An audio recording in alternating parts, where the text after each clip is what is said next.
आजकाल सध्या शेतकरी नवरा नको ग बाई हे एक ट्रेंडच झाल्यासारखे आपल्याला प्रत्येक ठिकाणी पाहायला मिळते। शेतकरी बाप देखील त्यांची मुलगी शेतकरी मुलाला द्यायला चक्क नकार देतात। खेड्यातील मुलींना शहरातीलच मुलगा हवाय, मात्र शहरातील मुली या खेड्यात कधीच यायला होकार देत नाहीत। अशीच एक घटना नांदगाव तालुक्यातील योगेश आहेर या तरुणाशी घडली। योगेश याला तब्बल 8 एकर बागायत शेती आहे। तसेच 10 ते 15 गायी असून त्या रोज 100 लिटर दूध देतात। मात्र हे सगळं आता योगेशचं लग्न जुळवताना आड येऊ लागली। यावर योगेशने जे उत्तर दिलं ते ऐकून तुम्हालाही विश्वास बसणार नाही। चला तर मग जाणून घेऊयात काय आहे संपूर्ण माहिती। पण तत्पूर्वी तुम्ही जर चॅनलला पहिल्यांदाच भेट दिली तर नक्की सबस्क्राईब करा, जेणेकरून असेच नवनवीन अपडेट तुमच्यापर्यंत सर्वात आधी पोहोचत राहतील।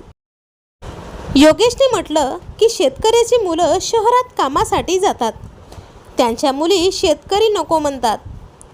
शेतकऱ्यांनाच आपल्या मुली शेतकऱ्याच्या घरात द्याव्या वाटत नाही। मग शेतकऱ्यांच्या मुलाचं कसं होणार हा प्रश्न शेतकरी वर्गासमोर उभा राहिलाय।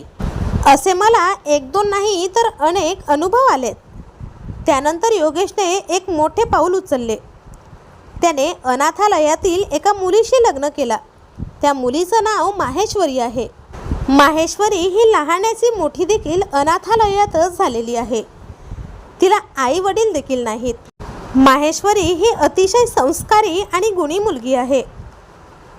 अनाथालयाचे माजी विश्वस्त सचिन तांबे यांच्या मध्यस्थीने हा विवाह थाटात पार पडला। साईबाबाच्या नगरीत हा विवाह सोहळा संपन्न झाला। तर मित्रांनो, योगेशने जे केलं ते तुम्हाला योग्य वाटते का? कमेंट बॉक्समध्ये सांगायला विसरू नका। आणि अजून तरी चॅनलला सबस्क्राईब केलं नसेल तर नक्की सबस्क्राईब करा।